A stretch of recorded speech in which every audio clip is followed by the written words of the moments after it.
તો એ જોઈ લઈએ. તો what do mean by that method of images અને કઈ જગ્યાએ હેલ્પફુલ થાય. તો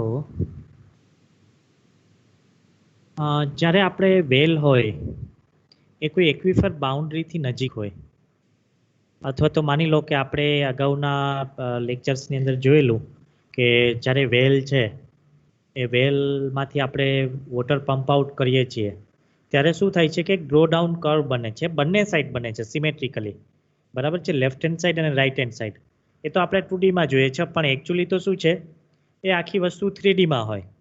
મેં તમને એક બે પિક્ચર્સ 3Dમાં બી બતાવેલા કે ભાઈ 3Dમાં એકચ્યુઅલી વેલમાંથી પાણી કાઢો એટલે એવું નથી કે લેફ્ટ એન્ડ રાઈટ સાઈડથી જ થાય, એની રાઉન્ડ 360 ડિગ્રી બધે સાઈડથી શું થશે એ કર્વ બનશે ઇન 3D, બરાબર છે. પણ હવે માની લો કે કોઈ જગ્યાએ એ વોટર એની અંદર આવતું નથી. જ્યારે આપણે ડ્રો ડાઉન કરીએ, મતલબ જ્યારે પંપ આઉટ કરીએ, ડિસ્ચાર્જ કાઢીએ વેલની અંદરથી, ત્યારે શું થઈ જાય છે કે બધી સાઈડથી એની 360 ડિગ્રી બધી સાઈડથી શું થવા લાગે છે, રિચાર્જ થવા લાગે છે. વેલ ઇઝ સ્ટાર્ટ ગેટિંગ રિચાર્જીસ, બધી સાઈડથી વોટર અંદર વેલની અંદર એન્ટર થવાની ટ્રાય કરે. પણ જ્યારે કોઈક જગ્યાએ કોઈક ઇમ્પરમિએબલ લેયર આવી જાય, બધી સાઈડથી કોઈ અડધી સાઈડથી મે બી માની લો કે વોટર અંદર રિચાર્જ થઈ રહ્યું છે, પણ કોઈક સાઈડથી શું શું આગળની સાઈડ કોઈ બી નિયર બાય બાઉન્ડ્રી એવી છે કે જે કેવી છે, ઇમ્પરમિએબલ બાઉન્ડ્રી છે. હવે તો ઇમ્પરમિએબલ બાઉન્ડ્રી હોય તો આપણે એઝમ્પશન્સ છે આપણે જે રેગ્યુલરમાં જે એના ડ્રો ડાઉન ને બધું ક્યુ ડિસ્ચાર્જ ને બધું કાઢ્યું, યીલ્ડ કાઢી, એની સ્પેસિફિક કેપેસિટી કાઢી, એ કદાચ એપ્લિકેબલ ના થાય. તો એમાં આપણે થોડુંક શું કરવું પડશે, થોડુંક એરરનું આપણે મેનેજમેન્ટ કરવું પડશે. હવે આપણી બાજુમાં ઇમ્પરમિએબલ બાઉન્ડ્રી આવી ગઈ તો આપણે શું કરીએ છીએ કે આ જે પિક્ચર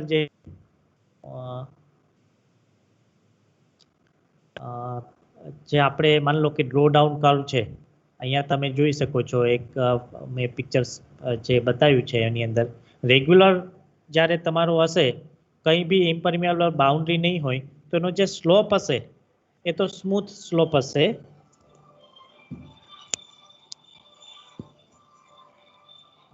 એક જ સેકન્ડ.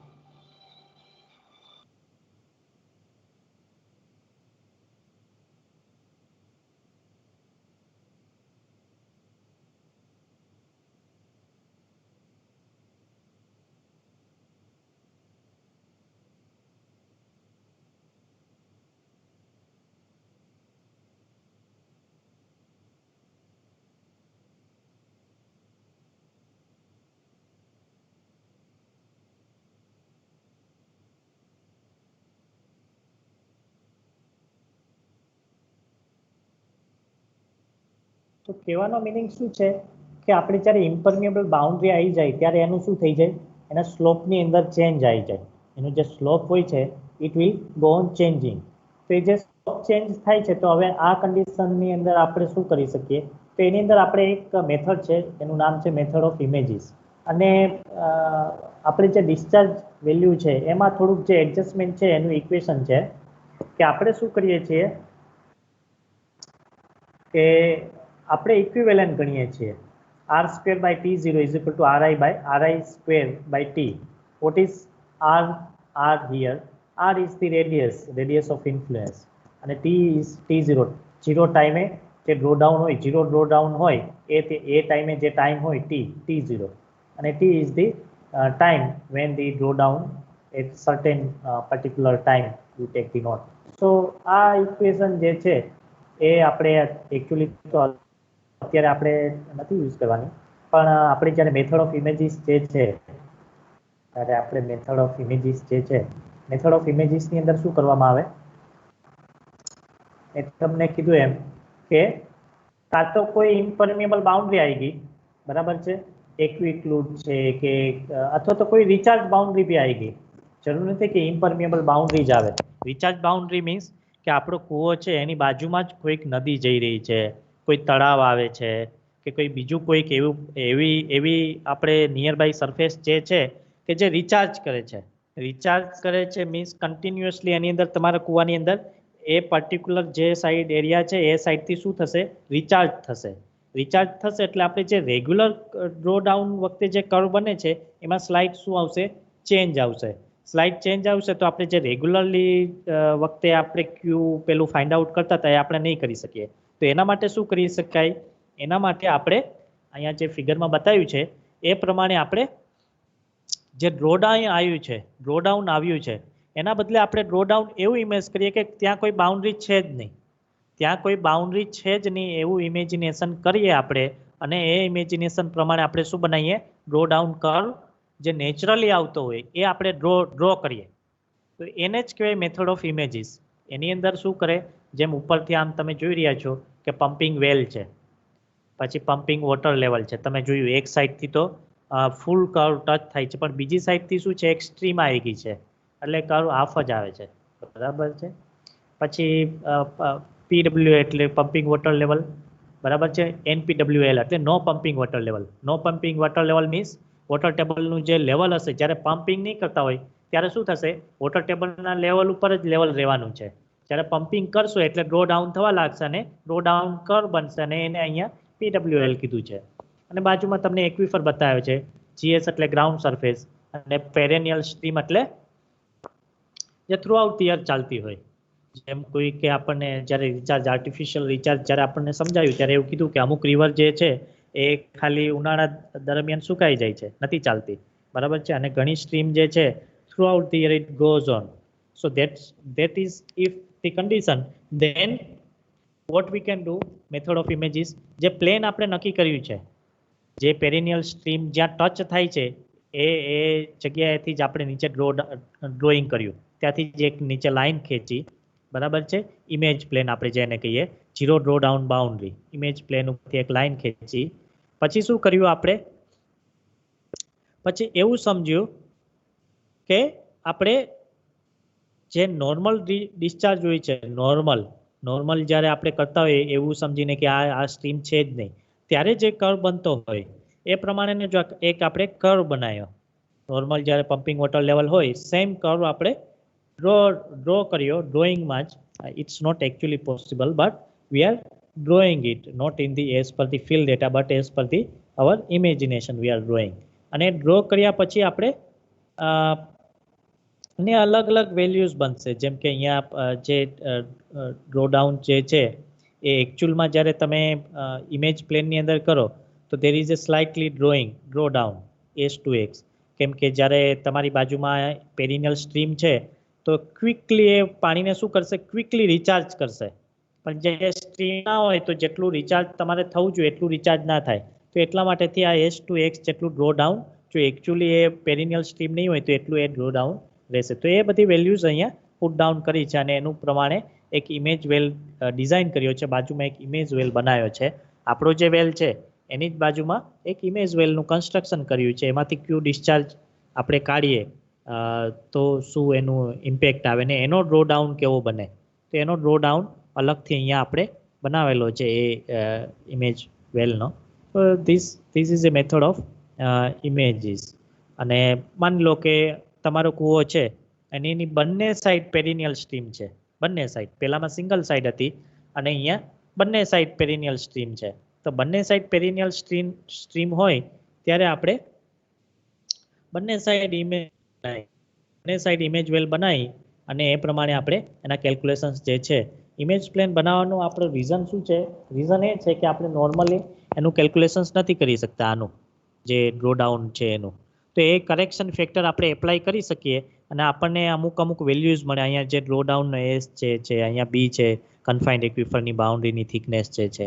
તો એ આપણને ઇમેજ વેલ ડ્રો કરવાથી એક્ઝેક્ટલી આપણે ફાઇન્ડ આઉટ કરી શકીએ. અને એના બેઝ ઉપરથી ઇનડાયરેક્ટલી આપણે શું કરીએ છીએ? જ્યારે આવી કન્ડિશન્સ હોય, જ્યારે વેલની સાઈડમાં બે પેરિનિયલ સ્ટ્રીમ જતી હોય તો એ કન્ડિશનની અંદર આપણે એનું કેલ્ક્યુલેશન કરતા હોઈએ છીએ. તો અહીંયા બી બીજા બે એવા એક્ઝામ્પલ્સ બતાવ્યા છે. એક બાજુ બેરિયર બાઉન્ડ્રી છે, બીજી બાજુ રિચાર્જ બાઉન્ડ્રી છે, વચ્ચે આપણો વેલ છે. તો એમાં ઇમેજ વેલ બનાવ્યા છે. then both the side there is a barrier boundary.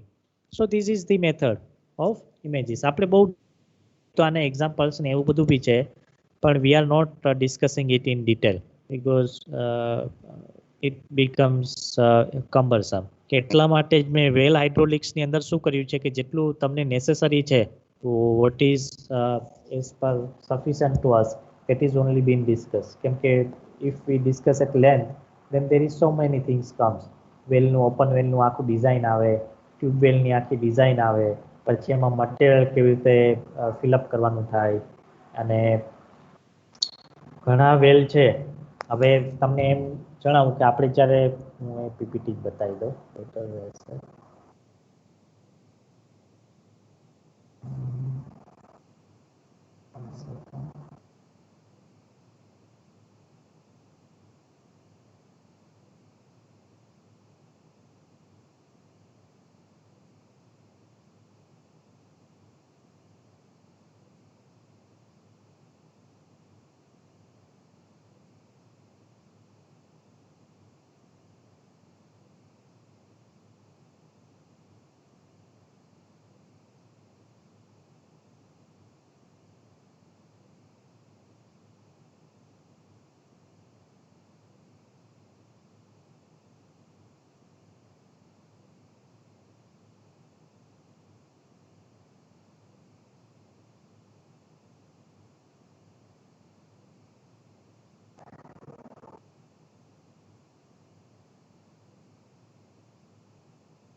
આપણે જ્યારે અગાઉનું ડિસ્કશન કરતા હતા ડાર્સી ને એ બધાનું ત્યારે આપણે જોયું કે ફ્લો વેલની અંદર રેડિયલી થતો હતો મીન્સ કે બધી સાઈડથી ફ્લો અંદર ઇનસાઇડ થતો હતો આ રીતનું આપણે આપણું વેલ જે છે તો વેલની ઇન એન્ડ અરાઉન્ડ 360 ડિગ્રી બધી સાઈડથી વેલની અંદર રેડિયલી અંદર ફ્લો થતો હતો આપણે એમાં એઝમ્પશન્સ એક મૂકેલું એઝમ્પશન શું મૂકેલું કે જ્યારે વેલની અંદર આમ વોટર ફ્લો અંદર ઇનસાઇડ થવાની ટ્રાય કરે છે ત્યારે રેડિયલી જ થાય છે એની નીચેથી નહીં થતું નીચેથી મીન્સ કે બોટમમાંથી વેલમાં રિચાર્જ નહીં થતું એ આપણે એઝમ્પશન લીધેલા બરાબર છે તો એ એઝમ્પશન ના બેઝ ઉપર આપણે કર્યું પણ જ્યારે માની લો કે કેવિટી હોય આપણે વેલમાં નીચેથી બી ફ્લો અંદર થતો હોય તો આખું શું થઈ જશે સ્ફેરિકલી અંદર વોટર જશે તો જ્યારે સ્ફેરિકલી જતું હોય તો એના બી કરેક્શન ફેક્ટર એપ્લાય કરવા પડે તો that is one thing I need to discuss બીજું શું છે કે બીજું આપણે પહેલેથી જોતા જઈએ તો સ્ટાર્ટિંગમાં બેઝિક આપણે સોઇલ એન્જિનિયરિંગનું બેઝિક જોયું કે પોરોસિટી શું છે એન્ડ ધેન અધર પેરામીટર શું છે મોઇસ્ચર કન્ટેન્ટ વોઇડ રેશિયો એવા બધા પેરામીટર આપણે ડિસ્કસ કરી અને બેઝિક આપણને આઈડિયા આવી ગયો બેઝિક આઈડિયા આવ્યો પછી આપણે નક્કી કર્યું કે હવે ટેસ્ટ કરવા હોય બરાબર છે અથવા તો ડિસ્ચાર્જ જોઈતું હોય અથવા તો પરમિએબિલિટી ફાઇન્ડ આઉટ કરવી હોય બરાબર આપણે કેની વેલ્યુ લાયા કેની વેલ્યુ કઈ રીતે લાયા ડાર્સીના લો પ્રમાણે ડાર્સીની ઇક્વેશન આપણે એપ્લાય કરી Darcy was a French engineer and he had some assumption and derive out one equation that is q is equal to kai બરાબર આ ડાર્સી હતો ડાર્સીએ કોઈ ઇક્વેશન ડિઝાઇન કરી એના એઝમ્પશન્સ જોયા પછી આપણે ઇક્વેશન ફાઇન્ડ આઉટ કરી that is the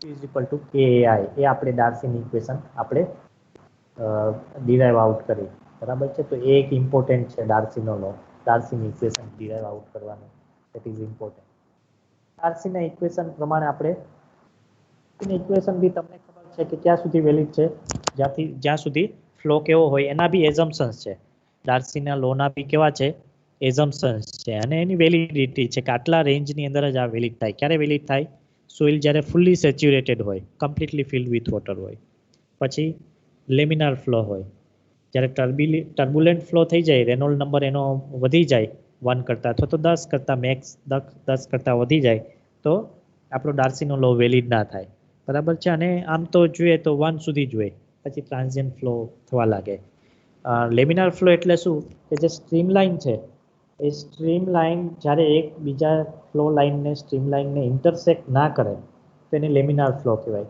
ટ્રાન્ઝિયન્ટની અંદર થોડું વચ્ચેનું સ્ટેજ હોય અને ટર્બ્યુલન્ટની અંદર શું થાય ફ્લો લાઇન અથવા તો સ્ટ્રીમલાઇન જે છે એકબીજાને ઇન્ટરસેક્ટ કરવા લાગે તો એને કહેવાય ટ્રાન્ઝિયન્ટ ફ્લો ટર્બ્યુલન્ટ ફ્લો તો લેમિનાર ફ્લોની અંદર આપણે એ નક્કી કરી નાખ્યું કે બધું શું છે સ્ટ્રીમલાઇન જે છે એ બધી કેવી છે એકબીજાને ઇન્ટરસેક્ટ કરતી નથી એ આપણે સમજી લીધું હવે ડાર્સીનું વેલિડિટી સમજી લીધી, ડાર્સીનો લો સમજી લીધો, પછી આવા બેઝિક પેરામીટર જોઈ લીધા, ઇન્ટ્રિન્સિક પરમિબિલિટી, ટ્રાન્સમિસિબિલિટી, એ બી ઇમ્પોર્ટન્ટ છે. Transmissibility T is equal to what? T is equal to K into D. D શું છે? ડેપ્થ છે, એક્વિફરની ડેપ્થ છે, બરાબર છે. એ કે ઇન્ટુ બી અથવા તો ડી અથવા તમે જે પેરામીટર મૂકવા માંગતા હોય, જે ડિનોટેશન મૂકવા માંગતા હોય એ મૂકી શકો. આપણે વેલ્યુઝ જોઈએ, અલગ અલગ હાઇડ્રોલિક કન્ડક્ટિવિટી, અલગ અલગ સોઇલનું મટીરિયલ હોય. ગ્રેવેલની અંદર વધારે હોય, ઓફકોર્સ સેન્ડની અંદર થોડી ઓછી, ક્લેની અંદર સૌથી ઓછી હોય. તો દેટ વી ઓલરેડી નો, એ આપણને ખબર પડી ગઈ, બરાબર છે. પછી આપણે એવું નક્કી કર્યું કે ભાઈ પરમિએબિલિટીના ટેસ્ટ કરવા હોય તો કઈ રીતે થાય. તો લેબોરેટરીની અંદર આપણે કરવું હોય તો બે ટેસ્ટ આપણે જોયા, કોન્સ્ટન્ટ હેડ પરમિએબિલિટી ટેસ્ટ અને વેરિયેબલ હેડ પરમિએબિલિટી ટેસ્ટ. બે ટેસ્ટ આપણે જોયા, એના ટેસ્ટ જોયા, એને ઇક્વેશન્સ જોયા, લેબ ટેસ્ટ થ્રુ કઈ રીતે પરમિએબિલિટી ફાઇન્ડ આઉટ થાય અને ઇક્વેશન્સ ને એ બધું આપણે. હવે પછી વાત આવી કે ફિલ્ડની અંદર, લેબની અંદર તો શું છે, એરર બહુ આવે, બરાબર છે. પણ આપણે ફિલ્ડની અંદર ટેસ્ટ કરવા જાય તો it is a costly affair. It's not simplistic method. There are so many cost involved with the field test, because you have to dug out the well, you have to put the observation well, you have to add the value of the pumping, then few other value addition will be there. So it's a must a costly affair. But because the some survey department, either governmental department or some other department requires for various purposes, so that they can afford the price and they do such test. તો એ આપણે અલગ અલગ test જોયા. Tracer test થઈ શકે, એની limitations હોય, દરેક ટેસ્ટની શું હોય, લિમિટેશન્સ હશે કે અલગ અલગ ટેસ્ટ જે છે એ પરમિએબિલિટી ફાઇન્ડ કરવી છે, પરમિએબિલિટી ફાઇન્ડ કરવી છે, તો એની શું હશે, લિમિટેશન હશે. તો એમાં એક એન્જિનિયર આવ્યા, ડુપિટ, DUPUIT. તો ડુપિટે એક ઇક્વેશન ફાઇન્ડ આઉટ કરી, બરાબર છે. પરમિએબિલિટી સોઇલની ફાઇન્ડ આઉટ કરવા માટે એણે શું કર્યું, ઇક્વેશન એક પેલું ફાઇન્ડ આઉટ કર્યું, એક મેથડ ડિરાઈવ આઉટ કરી. હવે આપણે જે મેથડ જોઈ હતી એની અંદર બે ઓબ્ઝર્વેશન હતા, બે ઓબ્ઝર્વેશન વેલ હતા. પણ ડુપિટની અંદર એણે ઓબ્ઝર્વેશન વેલ દ્વારા નથી કર્યું, એણે જે ઇક્વેશન ફાઇન્ડ આઉટ કરી છે, આપણે આ ઇક્વેશન ફાઇન્ડ આઉટ કરી હતી પરમિએબિલિટી ટેસ્ટ માટેની, એ થીમ પ્રમાણે કરી હતી, THIEM, થીમ્સ ઇક્વેશન, અથવા તો એને ઇક્વિલિબ્રિયમ ઇક્વેશન બી કહેવામાં આવે. શું કામે, આપણે સ્ટેડી રેડિયલ ફ્લો માટે કરેલી, એટલે એને સ્ટેડી રેડિયલ ફ્લો માટેની ઇક્વેશન, પરમિએબિલિટી અથવા તો ફિલ્ડ ટેસ્ટ કહી શકાય, ઇક્વિલિબ્રિયમ ઇક્વેશન કહી શકો, Thiem's equilibrium equation for confined aquifer, Thiem's equilibrium equation for unconfined aquifer. તો એ બધા એના અલગ અલગ નામ છે. તો પહેલા તો ડુપિટે કરેલી, પણ થીમે શું કર્યું, એમાં થોડું મોડિફિકેશન કર્યું, કેમ કે ડુપિટની અંદર શું હતું, થોડુંક એરર હતી. તો એનું કરેક્શન થોડું કરી અને મોડિફાઈડ ઇક્વેશન, અને એણે થીમે શું એડવાન્સ કર્યું, એની અંદર બે ઓબ્ઝર્વેશન વેલ લીધા. આપણે જે લીધેલા બે ઓબ્ઝર્વેશન વેલ લઈ અને પછી એણે કેલ્ક્યુલેશન્સ કર્યું, અને છેલ્લે આપણે જે બધા પેલા ઇન્ટિગ્રેશનને એપ્લાય કરી અને છેલ્લે આપણે ઇક્વેશન આપેલી K is equal to Q by pi z² - z² log e log to the base e r2 by r1. અહીંયા પછી log e ને તમે log બેઝ 10 ની અંદર કરી શકો છો, બરાબર. પછી એના બી અમુક એઝમ્પશન્સ હતા, બરાબર છે, કે ભાઈ આટલું આટલું મેં એઝ્યુમ કર્યું છે, એના બેઝ ઉપરથી આ ઇક્વેશન આપેલું છે. આ સ્ટેડી રેડિયલ ફ્લો જે મેં કીધું એમ અહીંયા જ મેં ક્યાંક લખ્યું હશે કે વોટર જે ફ્લો થાય છે ટેસ્ટ વેલની અંદર ઓનલી રેડિયલી એન્ડ હોરિઝોન્ટલ, એ વેલના બોટમમાંથી એન્ટર નહીં થતું. તો એક મેજર તમારે ધ્યાનમાં રાખવાનું છે કે જે આ ઇક્વેશન જે છે એની અંદર વોટર વેલની બોટમથી એડ નહીં થતું. જ્યારે એ થતું હોય ત્યારે સ્ફેરિકલ હોય અને એના કરેક્શન ફેક્ટર થોડા આપણે એડ કરવા પડે. તો મેં કીધું એમ કે ભાઈ પહેલાં તો ડુપિટ હતો, ડુપિટે આ બે ઓબ્ઝર્વેશન વેલ લીધા વગર ડાયરેક્ટલી એણે અહીંથી RW લઈને કોઈ બી ડેપ્થ ઉપર આની બેઝ ઉપરથી કર્યું બધું ઇક્વેશન, જ્યારે એકચ્યુઅલમાં પાણી એક જ વેલ ઉપરથી કર્યું અને એણે અમુક ઇક્વેશન આપી, અને એનું મોડિફાઈડ વર્ઝન કોણે કર્યું, થીમે કર્યું, આ બે ઓબ્ઝર્વેશન વેલ લઈને, અને એનું ઇક્વેશન આપણે અહીંયા આપ્યું. તો સ્લાઇટ ચેન્જ છે ડુપિટ અને થીમની અંદર, બે વેલિડ છે, બટ ડુપિટની અંદર થોડુંક એરર છે અને આને મોડિફાઈડ થીમે કરી અને થોડું આ પ્રમાણે કર્યું, બરાબર છે. તો એના મેં તમને બેના ઇક્વેશન અલગ અલગ બતાવ્યા, steady flow for confined aquifer, steady flow for unconfined aquifer, જેને ઇક્વિલિબ્રિયમ ઇક્વેશન બી કહેવાય, થીમ ઇક્વેશન બી કહેવાય.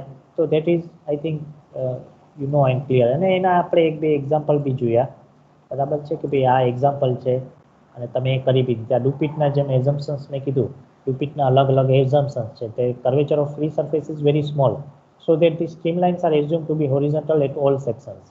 કર્વેચર ફ્રી સરફેસની અંદર કર્વેચર હોય થોડું ઘણું, પણ એણે હોરિઝોન્ટલ જ એઝ્યુમ કર્યું છે. આપણે જે ઉપરનું કર્વેચર હોય પીઝોમેટ્રિક સરફેસ, એનું થોડું curvature, but they assume it is horizontal, then they derive the equation. And the slope of HGL is equal to the free surface slope and does not vary with the depth. તો એને એ બી slope be very ના થાય એ એઝમ્પશન્સ એણે કરેલું છે. હવે આ તો વાત આવી સ્ટેડી ફ્લો માટેની. પછી મેં ગઈકાલે તમને અનસ્ટેડી માટે બી કીધું કે અનસ્ટેડી ફ્લો હોય, આ તો સ્ટેડી ફ્લો છે. Steady flow means does not vary with time, but sometimes the flow vary with time, unsteady flow. તો એના માટે શું? તો એના માટે બીજા ઇક્વેશન્સ આવ્યા, બરાબર છે.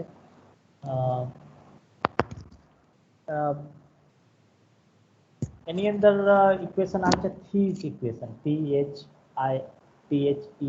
થીસ ઇક્વેશન. થીસ ઇક્વેશન પછી ચોઉસ મેથડ, જેકબ મેથડ, એ આપણે જોયું એ પ્રમાણે એ અલગ અલગ મેથડ એમના આપ્યા. અનઇક્વિલિબ્રિયમ, નોન ઇક્વિલિબ્રિયમ ફ્લો હોય અથવા તો અનસ્ટેડી ફ્લો હોય, બરાબર છે, તો એ માટે એ બધા ઇક્વેશન લાગુ પડે. અને પછી આપણે જોયું કે પરમિએબિલિટી ઓફ ધી સ્ટેટિફાઈડ સોઇલ. ઘણી વખતે શું હોય કે સોઇલની લેયર અલગ અલગ હોય, એની પરમિએબિલિટી અલગ અલગ લેયરમાં અલગ અલગ હોય, K1 K2 K3 can and so on, બરાબર છે. તો ત્યારે શું કરવું? તો ત્યારે આપણે એક એવરેજ વેલ્યુ આપી શકીએ કે આપણે દરેક લેયરની અલગ અલગ ના કરી શકીએ, તો આપણે જો વોટર ડ્રો ડાઉન કરવું હોય તો એની શું આપી શકીએ? એક એવરેજ વેલ્યુ આપી શકીએ. પણ આપણે એ એઝ્યુમ કર્યું કે જે સિંગલ લેયર છે એ તો હોમોજીનિયસ છે અને આઇસોટ્રોપિક છે. આઇસોટ્રોપિક મીન્સ એની વેલ્યુ દરેક ડાયરેક્શનમાં each direction it is a same, એ આપણે એઝ્યુમ કર્યું છે આની અંદર, આ જે સ્ટેટિફાઈડ ફાઇન્ડ આઉટ કર્યું ત્યારે. અને સ્ટેટિફાઈડ ફાઇન્ડ આઉટ કરો ત્યારે બે વેલ્યુ આપણે હોરિઝોન્ટલમાં અને વર્ટિકલમાં, કેમ કે બે અલગ અલગ આવે તો આપણે એવરેજ ઇન હોરિઝોન્ટલ ડિરેક્શન અને એવરેજ ઇન વર્ટિકલ ડિરેક્શન આપણે ફાઇન્ડ આઉટ કરેલું. હોરિઝોન્ટલ માટે તો K1 H1 K2 H2 and so on up to H, અને વર્ટિકલ માટે બી similarly we have find it out K is equal to H1 plus H2 and so on H1 by K1. આ રીતે આપણે કર્યું. અને એનો એકાદ પ્રોબ્લેમ બી જોયો. આ પૂછાતું નથી, આ બિયોન્ડ સિલેબસ છે. આ એક ક્લેરિટી તમને આપી દઉં કે સ્ટેટિફાઈડ સોઇલનું ક્યારેય હજી સુધી આવ્યું નથી, એટલે it's a not given, it's a beyond syllabus. તો આપણે જોઈ લીધું, કેમ કે આ તમને બી એટલીસ્ટ આઈડિયા રહેવો જોઈએ કે આ કંઈ એવો ક્વેશ્ચન થાય તમારા મનમાં તો યુ નો ધી આન્સર. પછી સેમ વે આ ફ્લોનેટ બી પૂછાતું નથી અને ક્યાંય સિલેબસમાં બી આપ્યું નથી, પણ છતાં પણ આપણે જોઈ લીધું તો તમને એક આઈડિયા આવે કે ભાઈ જ્યારે ફ્લો યુનિડાયરેક્શનલ હોય, મલ્ટી ડાયમેન્શનલ હોય, 2 ડાયમેન્શનલ હોય, તો કઈ રીતે એનો ફ્લોનેટ, ક્યાંક આવા ફ્લોનેટ તમે કોઈ ડ્રોઈંગમાં જુઓ તો તમને જસ્ટ બેઝિક આઈડિયા રહે. તો જેમ આપણે એની અંદર જોયું ફ્લો લાઇન્સ હોય અને એની નોર્મલી શું હોય? Equipotential line. Equipotential line means the potential or the head value, total head is equal on point of line. Mike ચાલુ છે.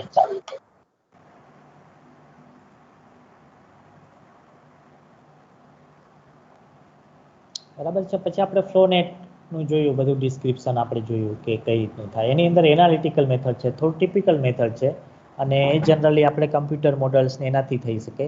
પછી બીજા છે graphical, electrical flow, capillary flow, sand model, એ બધા બી અલગ મેથડ છે, પણ ફક્ત આપણે ગ્રાફિકલ મેથડ થોડી ઇઝીલી છે સમજવામાં અને આપણે કરી શકીએ છીએ. પછી મેં સિમ્પલ ફ્લો ઇક્વેશન બી તમને કરાય, d2h/dx² + d2h/dz² = 0. આ 2D માટે છે. 2D ફ્લો હોય ત્યાં રીતનું આપણે ઇક્વેશન, આ સિમ્પ્લિફાઈડ ઇક્વેશન છે, બરાબર છે. આપણે એનું ડિટેલિંગ નથી કર્યું, પણ સિમ્પ્લિફાઈડ ઇક્વેશન છે, બરાબર છે. પછી એ જ ઇક્વેશન ઉપરથી બેઝ કન્ટિન્યુટી ઇક્વેશન એપ્લાય કરી dvx/dx + dvz/dz = 0 આપણે જોયેલું. આ બધું જ આપણે ઓલરેડી અગાઉ જોઈ ગયા છીએ, બરાબર છે. એટલે હું એ રિપીટેશન નહીં કરતો, જસ્ટ ફોર આપણે રિવાઇઝ, તમારે એક ફ્લો ખબર પડી જાય કે કઈ રીતનું હોય, એક આપણે કરીએ છીએ. ફ્લો લાઇન્સને સાઈ, ઇક્વિપોટેન્શિયલ લાઇનને ફાઈથી ડિનોટ કરીએ છીએ. પછી આપણે એના ઇક્વેશન જોયા, કઈ રીતે ફ્લો લાઇન કેવી રીતે માન લો કે આપણે અહીંયા ડેમ છે, બરાબર છે, અને વચ્ચે એક બાઉન્ડ્રી મૂકી દીધી, એક બાઉન્ડ્રી બ્લેક લાઇન વાળી છે, બ્લેક લાઇન વાળી બાઉન્ડ્રી તમે વચ્ચે મૂકી તો શું થશે કે જે પાણીનો ફ્લો જે છે એ શું થશે, બાઉન્ડ્રી જે છે ઇમ્પરમેબલ બાઉન્ડ્રી એને ઇન એન્ડ અરાઉન્ડ થશે, એના ફરીને વોટરની સ્ટ્રીમ લાઇન બનશે.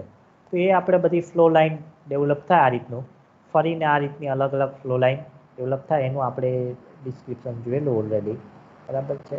પછી જે ઇક્વિપોટેન્શિયલ લાઇન શું છે કે જે સેમ એનર્જી લેવલ સુધી હોય તો એના માટેથી આપણે ઇક્વિપોટેન્શિયલ લાઇન બનાવી એનામાં ફ્લો લાઇનની ઉપર.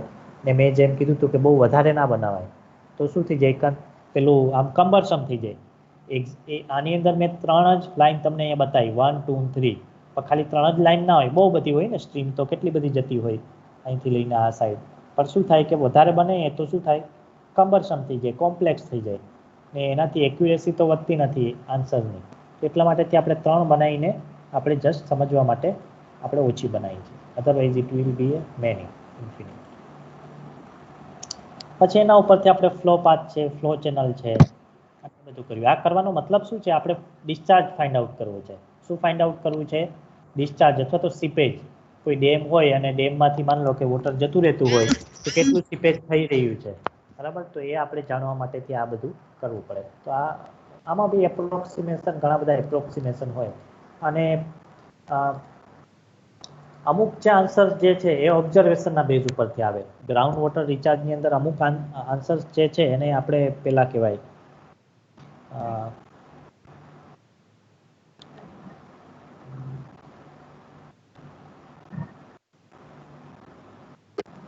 જે ઇક્વેશન મેથેમેટિકલી કરેક્ટ ના હોય પણ ઓબ્ઝર્વેશનના બેઝ ઉપરથી કોઈક અમુક ઇક્વેશન આવી હોય તો એને એક વર્ડ છે, હું પછી કહીશ તમને, કાન્ટ રિકલેક્ટ ઇટ રાઇટ નાઉ.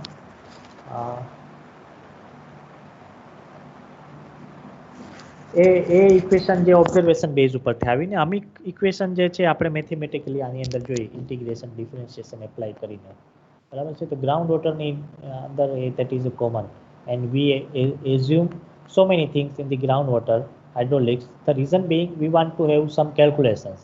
બધું પ્યોરલી એક્ઝેક્ટ કરવા જાઓ મેથેમેટિકલી કરેક્ટ તો ના મળે, કશું વેલ્યુ ના મળે, પણ એટલીસ્ટ તમને એક નિયર બાય વેલ્યુ અથવા તો કોઈક એઝ્યુમ વેલ્યુ તમને મળે, અને એના બેઝ ઉપરથી પછી correction factor, factor of safety, એ બધું એપ્લાય કરીને તમે એક વેલ્યુ તમે ફાઇન્ડ આઉટ કરી શકો. તો આપણે એક એક્ઝામ્પલ બી જોયેલું, આ સિલેબસમાં નથી, સો ડોન્ટ વરી. ફ્લોનેટ, સ્ટેટિફાઈડ સોઇલ, આ બંને વસ્તુ લાસ્ટના 2 પોઈન્ટ નથી, તો આપણે જસ્ટ ડિસ્કસ કર્યું સો દેટ યુ ઇક્વિપ, અને તમને થોડોક બેઝિક આઈડિયા હોય આ વસ્તુ વિશેનો, બરાબર છે. અને દેટ્સ ઇટ. એના સિવાય કોઈ ક્વેરી હોય તો પૂછો. If anything you want to ask then you can ask.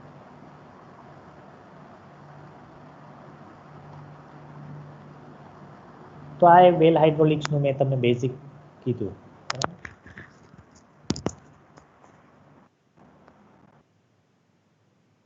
તમારે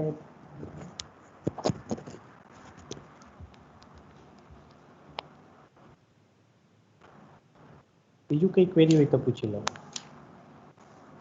ઇન્ફિલ્ટ્રેશન ગેલેરીઝ ને એ તો તમને વાત કરેલી જ. ઇન્ફિલ્ટ્રેશન ગેલેરી એટલે જે સ્ટ્રીમ ને એવું જતું હોય, આ કદાચ રિચાર્જ જેનું ટોપિક હતું પીપીટી એમણે બી કીધેલું જ હશે આપણને. ઇન્ફિલ્ટ્રેશન ગેલેરીઝ આપણે બનાવીએ છીએ કે જ્યારે કોઈ સ્ટ્રીમ કે એવું જતું હોય તો હોરિઝોન્ટલ એક ટનલ બનાવીએ. ટનલ બનાવી અને એમાંથી શું થાય કે તો રિવરમાંથી જે વોટર જે છે એ સીપેજ થઈને આપણી ઇન્ફિલ્ટ્રેશન ગેલેરીમાં જશે, અને ત્યાંથી આપણે લોંગર ડિસ્ટન્સ સુધી એ વોટરને શું કરી શકશું, ટ્રાન્સપોર્ટ કરી શકશું વાયા ધેટ ઇન્ફિલ્ટ્રેશન ગેલેરી, અને એના દ્વારા એ ગ્રાઉન્ડ વોટરને આપણે we can recharge it or keep it for the later use. So એ આપણે ઇન્ફિલ્ટ્રેશન ગેલેરી મારફતે કરીએ, એક જાતની ટનલ. પણ ક્યાંથી નીકળે, આપણું જે રિવર અથવા તો સ્ટ્રીમ હોય, ચેનલ હોય, ત્યાંથી એક પાઇપલાઇન કે કંઈક એ ટાઈપનું સ્ટ્રક્ચર બનાવવું, વુડન હોય કે પછી કોઈક અલગ અલગ ટાઈપના મટીરિયલને યુટિલાઇઝ કરી અને તમે સ્ટ્રક્ચર બનાવો, અને સ્ટ્રક્ચરમાંથી વોટર વિલ બી પાસ, અને પછી આગળ જતાં તમે એક પોરસ ડ્રેઇનર મૂકી દો, એટલે વોટર શું થશે, બધું એને પોરસ પાઇપમાંથી ગ્રાઉન્ડ વોટરને રિચાર્જ કરતું રહેશે. સેમ વે ઇન્ફિલ્ટ્રેશન વેલ્સ પણ હોય. જેવા ઇન્ફિલ્ટ્રેશન ગેલેરીઝ છે એવી રીતે ઇન્ફિલ્ટ્રેશન વેલ પણ હોય. ઇન્ફિલ્ટ્રેશન વેલ શું કરે, એની અંદર તમે ગ્રાઉન્ડ વોટર ભરી દો અને ગ્રાઉન્ડ વોટર શું સરફેસ વોટર જે હોય એની બધી સાઈડથી તમે શું કરી દો, કવર અપ કરી લો, એને એક બાઉન્ડ્રી બનાવી દો. બાઉન્ડ્રી બનાવી દો તો જેટલું વોટર સ્ટોરેજ થયું છે એ વોટર સ્ટોરેજ થયેલું એ બધું ક્યાં જશે, એ નીચે ગ્રાઉન્ડની અંદર એ સિપેજ થશે. તો એનાથી બી એક બેનિફિટ રહેશે. એ ક્યાં કન્સ્ટ્રક્ટ થાય, જે રિવર હોય રિવરની બેંક્સ ઉપર એ બધા વેલ્સ બનાવી નાખે. રિવરની જે કિનારી હોય બરાબર, જે કિનારી એ ઘણા બધા એ ટાઈપના ઇન્ફિલ્ટ્રેશન વેલ્સ બનાવી નાખીએ અને એનાથી રિવર વોટરનો શું થાય, એની અંદર સિપેજ થાય. ઇન્ફિલ્ટ્રેશન ગેલેરીની અંદર તો આપણે ટનલ જેવું બનાવીને લોંગર ડિસ્ટન્સ લઈ જઈએ. ઇન્ફિલ્ટ્રેશન વેલની અંદર નિયર બાય ઘણા બધા વેલ બનાવી અને પછી આપણે વોટર મેક ટુ રિચાર્જ. જેકવેલ બી એક એરેન્જમેન્ટ છે. પોરસ પાઇપમાં જેકવેલ શું હોય, જે ઓલરેડી આઈ થિંક તમારા લોકોએ ઓલરેડી કવર કરેલું જ છે, પણ એક જેકવેલ જેની અંદર પોરસ પાઇપ મૂકી અને બધા જ ડાયરેક્શનની અંદર ઇન્ફિલ્ટ્રેશન એની અંદર જેકવેલની અંદર વોટર જાય એ રીતનું આપણે ડિઝાઇનિંગ કરીએ તો જેકવેલ થઈ જાય. એક વેલ છે, માન લો કે રિવર છે, રિવરની બાજુમાં એક વેલ બનાવ્યો બરાબર છે, તો એ પછી બધી ડાયરેક્શનમાં તમે પોરસ પાઇપ નાખ્યા તો શું થશે, પોરસ પાઇપ મારફતે એ વેલની અંદર water will be collected, sump well, અને સમ્પવેલને તમે નામ આપ્યું jack well. So these are various thing. આપણે સિલેબસમાં નથી but you can discuss it. પછી તમને નેચરલ તો ખ્યાલ જ છે, જે બી સ્પ્રિંગ્સ છે, ગ્રેવિટી સ્પ્રિંગ્સ હોય કે સરફેસ સ્પ્રિંગ હોય કે આર્ટિફિશિયલ સ્પ્રિંગ્સ હોય, એ બધી તમને ખ્યાલ છે.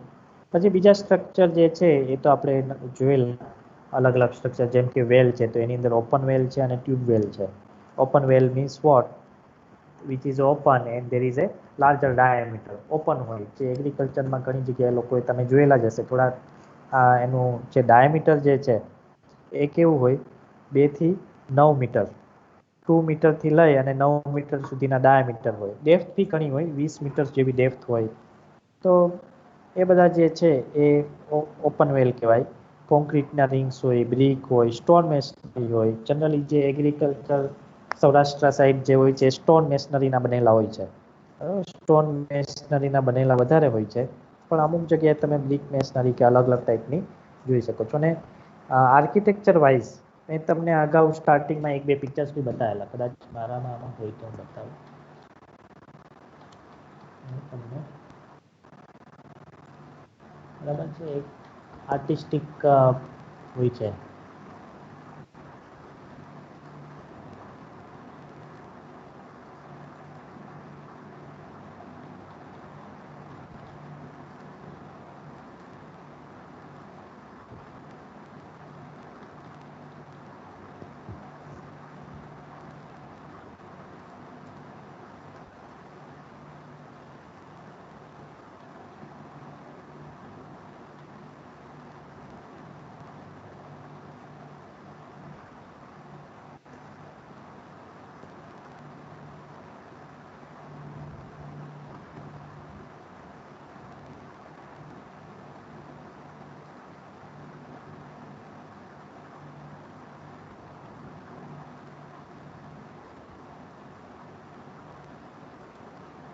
આ રીતનું એક મેં પિક્ચર તમને ઓલરેડી બતાવેલું બરાબર છે. તો artistic architecture point of view જે ઓલ્ડર ટાઈમ્સની અંદર, એન્શિયન્ટ ટાઈમ્સની અંદર એની kings and queens were making some wells. અડાલજની વાવ છે, પછી બીજી બી અમુક અમુક વાવ છે, that has been designed to represent the aesthetic value and the same will be utilized for water. સો આ રીતના બી વેલ્સ બનેલા છે અગાઉના ટાઈમમાં. અને ટ્યુબવેલ જે છે એ થોડું ડિફરન્ટ છે. વેલની અંદર બી અલગ અલગ હોય, સેલો વેલ હોય, ડીપ વેલ હોય. એકચ્યુઅલી તો વેલ જે છે મોસ્ટલી તો આપણે ડીપ સુધી જતા હોય, પણ સેલો વેલ બી હોય. અમુક ડેપ્થ સુધી હોય તો shallow well, and more depth then penetrating deeply then deep well. અને ઓપન વેલ્સની અંદર કેવિટી વાલ પણ હોય. Cavity formation in open well means શું, કે નીચેથી જે છે સ્ટ્રક્ચર એ કેવિટી રાખે, ખુલ્લું રાખે, તો શું થાય, નીચેથી બી વોટર છે એ રિચાર્જ થશે એની અંદર. આપણે સાઈડમાંથી રેડિયલી જ નહીં થાય પણ નીચેથી બી બોટમમાંથી બી water will be recharge. So that is cavity formation in open well. ઓપન વેલની અંદર આ સિલેબસમાં નથી પણ આપણે just for knowledge we are discussing. Recuperation test તો મેં તમને ગઈકાલે જ કીધું, બરાબર છે. પમ્પિંગ ટેસ્ટ હોય જેની અંદર તો કોન્સ્ટન્ટ લેવલ વોટરનું આવે એ આપણે ટેસ્ટ. પમ્પિંગ ટેસ્ટ તો આપણે ઓલરેડી જોયા, ફિલ્ડ ટેસ્ટ છે સ્ટાર્ટિંગમાં જ આપણે જોયા થીમ્સ ઇક્વેશન પ્રમાણે, સ્ટેડી ઇક્વેશન પ્રમાણે. તો સેમ એ જ છે પણ એ પોસિબલ નથી. પંપને એકચ્યુઅલી કોન્સ્ટન્ટ ટાઈમિંગ સુધી આપણે ના કરી શકીએ, તો આપણે શું કરીએ, રિકપરેશન ટેસ્ટ કરીએ જેની અંદર આપણે વોટરને રિચાર્જ થવા દઈએ. પમ્પિંગ કરી લઈએ, પંપ બંધ કરી દઈએ, પછી પાછી પાણી કેટલા લેવલ સુધી ઉપર આવે છે જે ગઈકાલે આપણે જોયું એમ, અને એ પ્રમાણે એનું નક્કી કરીએ ડિસ્ચાર્જ. તો that is also another method. આપણે એકચ્યુઅલી તો આ બધા ટેસ્ટિંગ શું કામે કરીએ કે આપણે સ્પેસિફિક યીલ્ડ અથવા તો સ્પેસિફિક કેપેસિટી જાણવી છે અલગ અલગ રીઝનની, અલગ અલગ વેલની, કે કેટલું યીલ્ડ આપે છે આપણને, અથવા તો એની કેપેસિટી કેટલી છે, સ્પેસિફિક કેપેસિટી અથવા તો સ્પેસિફિક યીલ્ડ કેટલી છે એ આપણે જાણવા માટે આ બધી ઇક્વેશન્સ ને બધા ઓબ્ઝર્વેશન્સને આપણે લઈ રહ્યા છીએ, બરાબર. પણ ઘણી વખતે શું છે કે એ ના હોય, અવેલેબલ ના હોય આપણે આવા ઓપ્શન્સ, તો એની અંદર આપણે થોડુંક એઝમ્પશન્સ બી કરી દઈએ. રિકપરેશન ટેસ્ટમાં ગઈકાલે મેં વાત કરેલી એમ કે સ્પેસિફિક યીલ્ડ અથવા તો સ્પેસિફિક કેપેસિટી જ્યારે આપણી પાસે આવા ટેસ્ટિંગના મેથડ્સ ના હોય ત્યારે એઝ્યુમ કરી શકીએ. ક્લે માટે અંદાજે 0.25 ક્યુબિક મીટર પર અવર, ફાઇન સેન્ડ માટે 0.50 ક્યુબિક મીટર પર અવર અને કોર્સ સેન્ડ માટે 1 ક્યુબિક મીટર પર અવર. કોર્સ સેન્ડ માટે 1 ક્યુબિક મીટર પર અવરનું આપણને ડિસ્ચાર્જ અથવા તો સ્પેસિફિક યીલ્ડ આપે છે. એપ્રોક્સિમેટ, એકચ્યુઅલ વેલ્યુ નથી. These are approximate when we don't have facility for conducting such test. Then we can assume and just have a rough idea.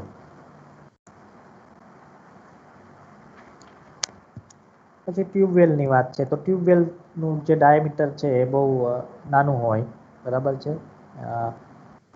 અને એનો ફ્લો છે 3 to 6 લીટર પર સેકન્ડ એટલો flow હોય. Tubewell is also deep tubewell હોય એ તો ઘણું બધું ડેપ્થ સુધી આપણે લઈ જઈએ છીએ, 70 to 300 મીટર ડેપ્થ સુધી આપણે હોય છે, બરાબર. સો ધેટ્સ ધ વન.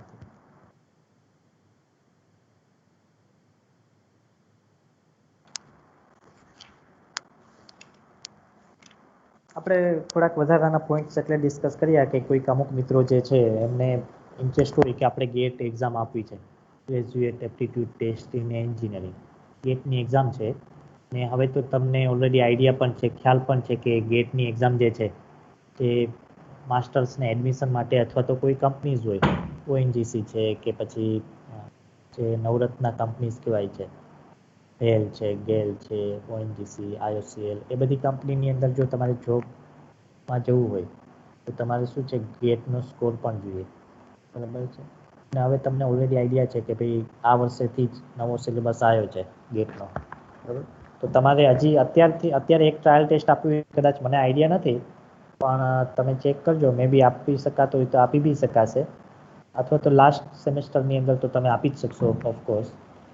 ટ્રાયલ ટેસ્ટનું મને આઈ એમ નોટ અવેર ઓફ કે ફાઇનલ યરના સ્ટુડન્ટ આપી શકે કે નહીં.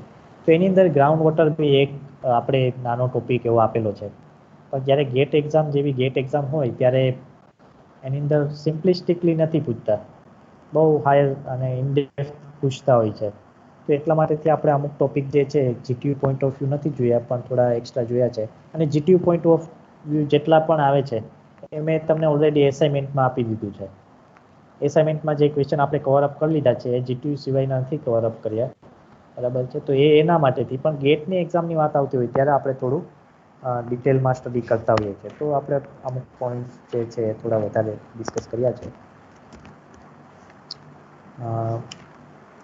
બીજા બી અમુક પોઈન્ટ્સ જેમ જેમ મને લાગતું જશે હું હજી ફરી પાછું એકાદ વખત ગેટનો સિલેબસ જોઈ લઈશ, અને એ બેઝ ઉપરથી મને લાગશે કે આ મારે કવર અપ કરવું છે તો એ થોડું આપણે લેન્થીલી થોડું ડિટેલની અંદર આપણે જોઈ લઈશું.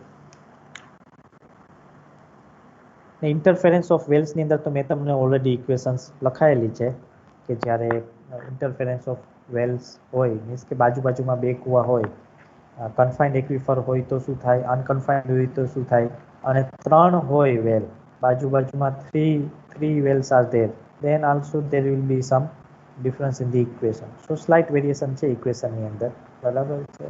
તો that you can પણ ઇન્ટરફરન્સ ઓફ વેલ્સના આઈ થિંક પ્રોબ્લેમ્સ નહીં પૂછાય, જસ્ટ મે બી થિયરી એક્ઝામમાં આવી શકે. I think I do not have seen anywhere that such type of questions are asked in the any exams, interference of well ના base ઉપરથી. એની theory હશે, અને theory તો કે જ્યારે પણ two or more wells are constructed in such a way that they are near to each other and the cones of depressions intersect each other, અથવા તો એને ઇન્ટરફેર કરતા હોય. કોન ઓફ ડિપ્રેશન બને છે તો તમને આઈડિયા છે, જ્યારે પાણી આપણે પંપ દ્વારા વેલમાંથી ડિસ્ચાર્જ કરીએ એટલે શું બને, ગો ડાઉન કર્વ બને, એને જ આપણે કોન ઓફ ડિપ્રેશન કરીએ. તો બાજુમાં જ બીજો કૂવો હોય તો બેના કોન ઓફ ડિપ્રેશન કેવા થઈ જાય, ઇન્ટરસેક્ટ થઈ જાય. ઇન્ટરસેક્ટ થાય એટલે એને કહેવાય ઇન્ટરફેરન્સ અમોંગ વેલ્સ, બરાબર છે. તેના ફોર્મ્યુલા જે છે એ MUSKT મસ્કતે એને પ્રપોઝ કરેલા છે. કે બેઝિક તમે કોઈ બી 2-3 પિક્ચર એવા બનાવી અને બે વેલ ઇન્ટરફેર થતા હોય એવું ડ્રોઈંગ બનાવી અને એક્સપ્લેન કરી શકો, જો આ રીતે ઇન્ટરફેરન્સ થાય. અને 3 વેલ બનાવીને પણ બીજું ડ્રોઈંગ બનાવીને પણ બતાવી શકો કે ભાઈ 3 વેલ હોય તો આ રીતની ફિગર દ્વારા ઇન્ટરફેરન્સ થાય. તો simple basic idea and 1 to 2 figures you can make and explain the interference of well. પછી anything else you think the point needs to be discussed? તમને લાગતો હોય કોઈ પોઈન્ટ?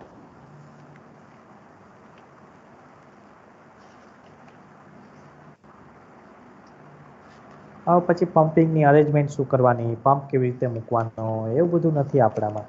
આઈ થિંક કદાચ ગેટની અંદર બી એ નહીં આવે, મતલબ ગ્રાઉન્ડ વોટરના પેલામાં તો નહીં આવે મને એવું લાગે છે ત્યાં સુધી. You never know, GATE exams are very deep, ડેપ્થમાં પૂછે છે.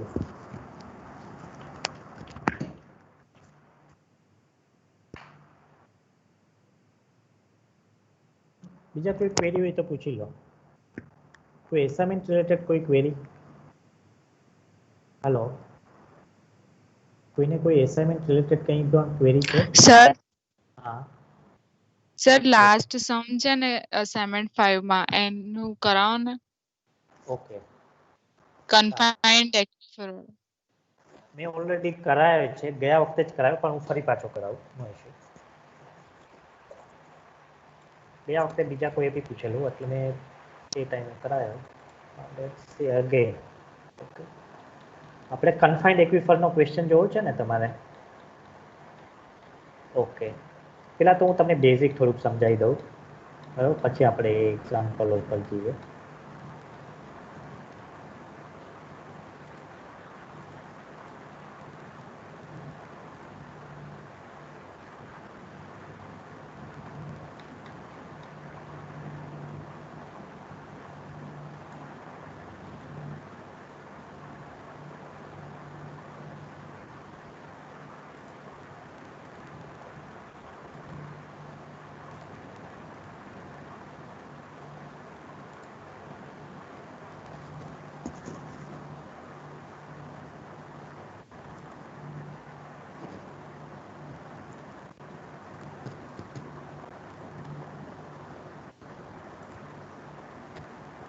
જો અનકન્ફાઇન્ડ એક્વિફર, બરાબર, પહેલા તો અનકન્ફાઇન્ડમાં આપણે શું જોયેલું, આ રીતે વેલ છે, બધી સાઈડથી રેડિયલી વોટર અંદર એન્ટર થાય છે. બે ઓબ્ઝર્વેશન વેલ લીધેલા આપણે, ઓબ્ઝર્વેશનની ઇક્વેશન આપી, એનું રેડિયસ ઓફ ઇન્ફ્લુઅન્સ અથવા તો એનું ડિસ્ટન્સ આપણે જોયું, R1 R2 Z1 Z2 એનું ટોપનું ડિસ્ટન્સ. એ પ્રમાણે આપણે પછી શું કર્યું, ડાર્સીનો લો એપ્લાય કર્યો, ઇક્વેશન આપી, બરાબર છે, ઇન્ટિગ્રેશન કર્યું, એનું ઇન્ટિગ્રેશન કર્યા પછી આપણને ઇક્વેશન મળી, A is equal two Q/5 Z2 square minus Z1 square log E R2/R1. અહીંયા શું છે, Z2 અને Z1 છે, Z2 અને Z1, અને થિકનેસ આ Z છે, બરાબર છે. તો અહીંયા શું આવે છે ઇન્ટિગ્રેશનમાં, તમે જુઓ, કોઈક આ ડિસ્ટન્સ ઉપર Z, આપણે Z ને પણ શું કર્યું છે, ઇન્ટિગ્રેશનની અંદર લીધેલું છે. Because it may be very, તમે કઈ જગ્યાએ R લો છો એ ડિપેન્ડ કરે. બરાબર છે. તો it will be very depends on that distance R. બરાબર, આર પણ એક વેરિયેબલ છે, એટલે એ પણ આપણે ઇન્ટિગ્રેશનની અંદર આવ્યું છે. તો ઇન્ટિગ્રેશનનું ફાઇનલ આઉટપુટ શું આવ્યું? K is equal to Q by pi Z2 square મેં Z1 square log E R2 by R1. આ રીતનું આપણે મળ્યું. આમાં ક્યાંય પણ એક્વિફરની થિકનેસ નથી આપી, કેમ કે હોય જ નહીં, કોન્સ્ટન્ટ ના હોય. આ કયું છે? અનકન્ફાઇન્ડ એક્વિફર. આ અનકન્ફાઇન્ડ એક્વિફરનું ઇક્વેશન આપેલું છે, એની અંદર આપણે કોઈ વેલ્યુ નથી, એક્વિફરની થિકનેસ ક્યાંય પણ આપેલી નથી. તો આમાં ને પેલામાં શું ફરક? અનકન્ફાઇન્ડ એક્વિફર છે, તો હવે કન્ફાઇન્ડ એક્વિફરમાં શું થાય છે એ જોઈએ. કન્ફાઇન્ડ એક્વિફરમાં બી બધું સેમ, પણ અહીંયા એક ફેક્ટર શું નવું આવી ગયું? થિકનેસ. થિકનેસ ઓફ એક્વિફર બી આવી ગયું અહીંયા નવું.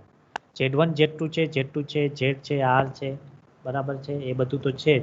પણ પછી જ્યારે ઇન્ટિગ્રેશન કરતા હતા ત્યારે આપણે તો બરાબર છે, પણ Z અહીંયા નહીં આવે, કેમ કે આપણી પાસે Z નથી. ત્યાં તો એક્વિફર જે લાઈન ઉપર હોય ત્યાં એટલું Z આપણે લેતા હતા, પણ અહીંયા તો પાણી ક્યાં સુધી છે?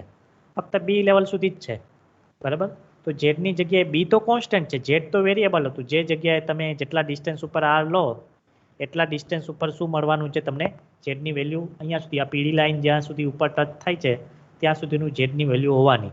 પણ અહીંયા શું છે? અહીંયા ઝેડની વેલ્યુ નથી, કેમ કે પાણી ક્યાં છે? બીમાં જ છે. બી જે થિકનેસ છે ત્યાં સુધી જ વોટર છે. તો અહીંયા આપણે ઇન્ટિગ્રેશન કરતી વખતે આપણે શું આવશે? ઝેડ અંદરવાળું નહીં આવે, એ તો વેરિયેબલ છે, તો છે જ નહીં આપણી પાસે. આપણી પાસે બી છે, તો બી તો કોન્સ્ટન્ટ છે, તો બી કોન્સ્ટન્ટ છે એટલે આઉટસાઇડ રહેશે. એટલે અહીંયા ચેન્જ શું આવ્યો? અહીં સ્ક્વેર નથી, Q by 2 B Z2 minus Z1 log E R2 by R1. તો ઇક્વેશનમાં અહીંયા વધારાનું શું આવી ગયું? Thickness of aquifer B add થઈ હોય, જે કોન્સ્ટન્ટ છે. થિકનેસ ઓફ એક્વિફર તમને એક્ઝામ્પલમાં આપી હોય, બરાબર છે. હવે એક્ઝામ્પલ લઈએ. હવે આની અંદર શું છે? At one location on ground a porous layer is observe between two impervious layer of soil. બે ઇમ્પરવિયસ લેયર જે સોઇલની છે, એક સેકન્ડ,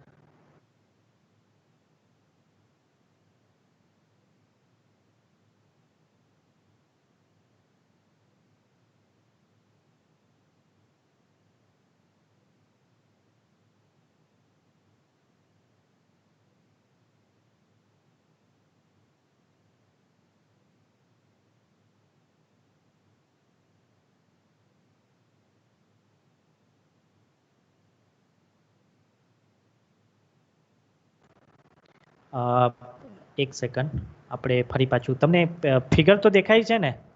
એટલે પેલું શું કે પ્રોબ્લેમ તો દેખાય છે ને? હા સર. હા, ઓકે. તો આપણી બે ઇમ્પરવિયસ લેયર આપ્યું છે, એનો મિનિંગ શું થયો? કે આપણી પાસે શું છે? કોઈ કન્ફાઇન્ડ એક્વિફર છે, બરાબર છે.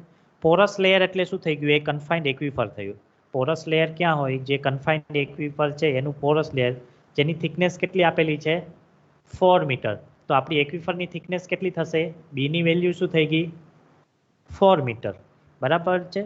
Lies under the impervious soil layer of thickness 5 metre. આ એક્વિફર જે પોરસ લેયર છે એ ક્યાં લાઈ થાય છે? તો કે 5 મીટરનું સોઇલનું લેયર છે, ગ્રાઉન્ડથી લઈ લો, અને 5 મીટરના લેયરની નીચે શું આવેલું છે? 4 મીટરનું પોરસ લેયર. 4 મીટરનું પોરસ લેયર મીન્સ કે 4 મીટરની એક્વિફરની થિકનેસ. આ તો આઈડિયા આવી ગયો ને પેલા બે લાઈનમાં? એ 5 મીટરની નીચે 4 મીટરની કન્ફાઇન્ડ એક્વિફર લાઈ થાય છે. હવે આગળ જોઈએ. A test well is drilled into ground which penetrates the whole thickness of this permeable layer. Through this well, the water is pumped out at rate of 20 litre પર સેકન્ડથી પાણી કાઢે છે, બરાબર છે. ડિસ્ચાર્જ આપ્યું છે આપણને, બરાબર. આપણે ફાઇન્ડ આઉટ કરવાનું છે પરમિએબિલિટી. ડિસ્ચાર્જ ક્યુ આપી દીધું. The influence of this pumping out on water level is observed by making observation well at distance 5 metre અને 5 અને 11 મીટર ડિસ્ટન્સ R1 અને R2, બરાબર છે. એટલે બે વેલ નાખ્યા. The water level in this well is observed at 3.5 meter and 3 meter below the ground surface in 5 meter and 11 meter distance apart. એટલે કે 5 મીટર જે ડિસ્ટન્સ હતું ત્યાં સુધી તમે કૂવાની અંદર જો ગ્રાઉન્ડ સરફેસથી, તો ગ્રાઉન્ડ સરફેસથી પાણી, ગ્રાઉન્ડ સરફેસથી નહીં પણ એના વેલની અંદર પાણી કેટલે ઓબ્ઝર્વ થયું? 3.5 મીટર ગ્રાઉન્ડથી જ ઓફકોર્સ. અને બીજા વેલની અંદર ક્યાં સુધી પાણી ઓબ્ઝર્વ થયું? 3 મીટર સુધી, બરાબર છે. ક્યાંથી? તો કે ગ્રાઉન્ડ સરફેસથી, બરાબર છે. તો બંને આટલું જેટલી વેલ્યુ આપી છે, તમે એક ડ્રોઈંગ બનાવો. આ ક્લેરિટી ત્યારે જ આવશે જ્યારે ડ્રોઈંગ બનાવશો. અને એ બધી વેલ્યુ પુટઅપ કરી દેશો. બરાબર, આપણે ડ્રોઈંગ બનાવ્યું, બરાબર છે, 4 મીટરનું મેં કીધેલું એ, આ ઉપરથી 5 મીટરની તો છે જ ઓલરેડી, બરાબર છે. 5 + 4 એટલે કેટલું ટોટલ મીટર થઈ જશે? 9 મીટર. ઉપરનું આ ગ્રાઉન્ડ સરફેસથી લઈને ઇક્વિફરની ટોપ બાઉન્ડ્રી સુધી 5 મીટર, મેં અગાઉ કીધું એમ, બરાબર. આ 5 મીટર ને આ 4, ટોટલ કેટલું થઈ ગયું? 9 મીટર. હવે બીજી વેલ્યુ મૂકી દો. તમને પહેલા વેલની અંદર ક્યાં સુધી પાણી મળ્યું? 3.5 મીટર, ને બીજાની અંદર 3 મીટર. તો બાકીની વેલ્યુ આ મળી જશે તમને. ટોટલ છે તમારી પાસે આ 3.5 છે, તો ઓલું કેટલું થશે? 5.5. આ 3 છે, તો આ કેટલું થશે નીચેનું? 6. 6 + 3 9. આઈડિયા આવી ગયો? આમાં કોઈ ડાઉટ? ના આમાં સર. કોઈ ક્વેરી નહીં. તો હવે આપણી પાસે ઇક્વેશન છે. ઇક્વેશન ક્યાં ગઈ? આન્સર આની અંદાજિત આવતો હશે, મેં એક્ઝેક્ટ કેલ્ક્યુલેટ નહીં કર્યું, પણ આ લખી લો, 1.25 mm/s એની આજુબાજુમાં થઈ ગઈ, બરાબર. પેલી ઇક્વેશન ક્યાં ગઈ? આ કે ક્યુ છે આપણી પાસે ડિસ્ચાર્જ, બરાબર. બીટા છે, બી શું છે? 4 મીટર. Z2 આપેલું છે, Z1 આપેલું છે, R2 આપેલું છે અને R1 આપેલું છે. Z2 અને Z1 તમને મળી જશે ને, ત્યાં ઇક્વેશનમાં આપણે ફાઇન્ડ આઉટ કરી લીધું. આ Z2 શું છે? 3SA. ક્યાં ગયું? Z2 આપણી પાસે 6 છે, 6 - 5.5 એટલે કેટલું રહ્યું? 0.5. તો એ તો 0.5 થઈ જશે. અને R2 ને R1 તો છે જ 11 - 5 જેટલું પણ આવતું હશે. નહીં, 11 - 5 ક્યાં? 11/5, બરાબર. એ આપણે અહીંયા મૂકી દઈશું. આ બધું વેલ્યુ મૂકી દો, લોગ એને ચેન્જ કરી નાખો, લોગ બેઝ 10 કરી દો અને ઇક્વેશન સોલ્વ આઉટ કરી લો, અને તો તમને શું મળી જશે? પરમિએબિલિટી. હવે કોઈ આમાં ઇશ્યુ ખરો? કોઈ ડાઉટ? સર ફાઇનલ આન્સર 1.25 જેટલો નથી આવતો. એવું છે તો મેં ખોટું કેલ્ક્યુલેટ કર્યું હશે, મે બી કંઈક રોંગ હશે, મારે કેલ્ક્યુલેશન કરવું પડશે. લોગ ટુ ધી બેઝ 10 લીધું તમે? હા સર. કશો વાંધો નહીં, જે આન્સર આવે, પણ તમને મેથડ ખ્યાલ આવી ગઈ ને? મેથડ ખબર પડી ગઈ ને? હા સર. ઓકે, બસ, નો ઇશ્યુ, ડોન્ટ વરી. હવે બીજો કોઈ એવો ક્વેશ્ચન કે જ્યાં આ તો મેં તમને બેઝિક એમ જ આપ્યું છે. આ ભૂલથી એકચ્યુઅલી મેં આપી દીધા 2 ક્વેશ્ચન. તમારે સિલેબસમાં ત્યાં સ્ટેટિફાઈડ સોઇલ વાળું અને ફ્લોનેટ બંને નથી, તો એટલા આપીએ કે કદાચ તમે અમુક લોકો ગેટની તૈયારી કરતા હોય તો થોડુંક આઈડિયા રહે, બસ ધેટ્સ ઇટ. બીજા કોઈ ક્વેશ્ચન? હું તમારી ટાઈમ બી ચેન્જ કરી નાખું છું, મારાથી રહી ગયું છે. હું તમને છે ને આ 25 તારીખ સુધી કરી દઉં છું બધા એસાઇનમેન્ટ, બરાબર, 5th થી લઈને એન્ડ સુધીના. એટલે લાસ્ટ ડેટ આપણે ચેન્જ કરી દઈએ છીએ, 25 તારીખ લાસ્ટ ડેટ કરી દઈએ છીએ. એટલે તમારી પાસે હજી એમ્પલ ટાઈમ રહેશે. અને જો ઇનફ ના હોય, તમને હજી બી ટાઈમ ઓછો લાગતો હોય, તો આપણે હજી વધારે કરી દઈએ. આઈ થિંક 25 સુધીમાં થઈ જશે. If you want more time then please tell. થઈ જશે sir 25. Okay, so I will change the time. Okay, and if any other questions, please ask. પણ મેં કીધું એમ કે તમે ડ્રોઈંગ બનાવી લેજો, કોઈ બી પ્રોબ્લેમ આવે તો એનું સોલ્યુશન શું છે કે એમાં જેમ જેમ લખતા ગયા છે એ લોકો, બરાબર છે, 2 વખત વાંચી લો એક્ઝામ્પલ, 2 વખત વાંચ્યા પછી એને શું બનાવવાની ટ્રાય કરો, એક રફલી એમ ડ્રોઈંગ બનાવવાની ટ્રાય કરો. રફ ડ્રોઈંગ બનાવશો. આનું બીજું બી ઇક્વેશન છે, પણ મેં તમને કરાયું નથી, કેમ કે બહુ તમે કન્ફ્યુઝ થશો, પછી કેટલા યાદ રાખશો તમે એક્ઝામ્પલ. આ Z2 - Z1 છે ને, એની જગ્યાએ S1 - S2 બી કરી શકો. S1 ને S2 શું છે? એ આને આગળનું મોડિફાઈડ વર્ઝન છે, પણ હું તમને નહીં કરાવતો. રીઝન એક જ છે કે તમે એટલા બધા ઇક્વેશન થઈ જશે પછી તમે યાદ કેટલા રાખશો, બરાબર છે. ક્યાં ગયું? એક જ સેકન્ડ. હવે આ 3.5 છે ને, એને અમુક લિટરેચરમાં S1 બી કે છે. S1 એટલે શું? તો કે ડ્રો ડાઉન કેટલો થયો છે એ. અને S2 શું છે? તો કે 3 મીટર, બરાબર. તો આપણી ઇક્વેશન જે છે ને, મેં અગાઉ ઓલરેડી તમને કહી દીધું છે, પણ ફરી પાછો કહું છું. તો Q/2πb S1 - S2 log to the base R2/R1 S1 - S2. તો તમારે કોઈ આ 5.5 કે એવું કંઈ કરવાની જરૂર ના પડે. ડાયરેક્ટલી તમે શું કરી દો, તમને આપ્યું જ છે એક્ઝામ્પલની અંદર તમને ઓલરેડી આપી દીધું છે.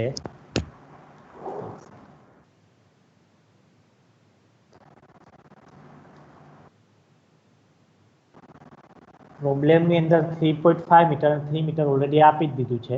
તો તમે ડાયરેક્ટલી પેલી મેં ઇક્વેશન તમને કીધી ત્યાં તમે S1 માઇનસ S2 બી પુટઅપ કરી શકો, પણ પછી કેટલા ઇક્વેશન તમે યાદ રાખશો? આનું મોડિફાઈડ વર્ઝન છે. હવે બીજું બી આગળ કહી દઉં તમને. ટ્રાન્સમિસિબિલિટીની મેં હમણાં તમને થોડાક ટાઈમ પહેલા જ વાત કરી. હવે તમને પરમિએબિલિટીની જગ્યાએ ટ્રાન્સમિસિબિલિટી T પૂછી દીધી તો શું કરશો? કોઈને ખ્યાલ છે? મેં તો અહીંયા એક્ઝામ્પલમાં તમને what is coefficient of permeability of that porous layer of soil, એની બદલે મેં ટ્રાન્સમિસિબિલિટી પૂછી દીધી હોય તો શું કરશો?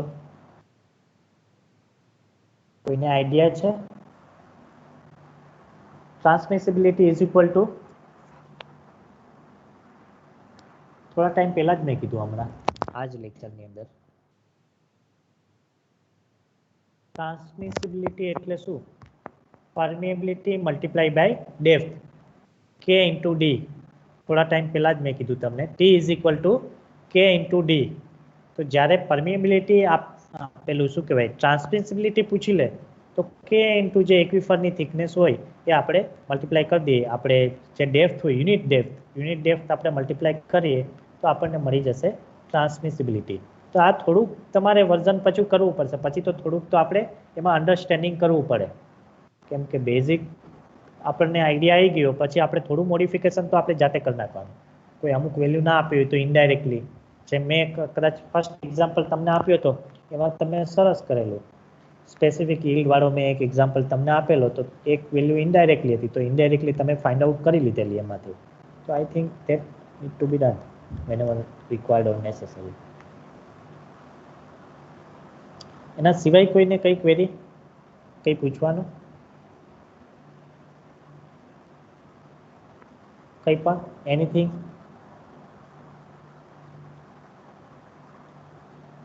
સારું, ઓકે, થેન્ક યુ. આપણે ફરીથી આવતા વીકમાંથી પછી થોડું જીટીયુ રિલેટેડ ડિસ્કશન કરીશું, થોડી તૈયારી કરીશું. બરાબર છે? Okay then, thank you all. Okay.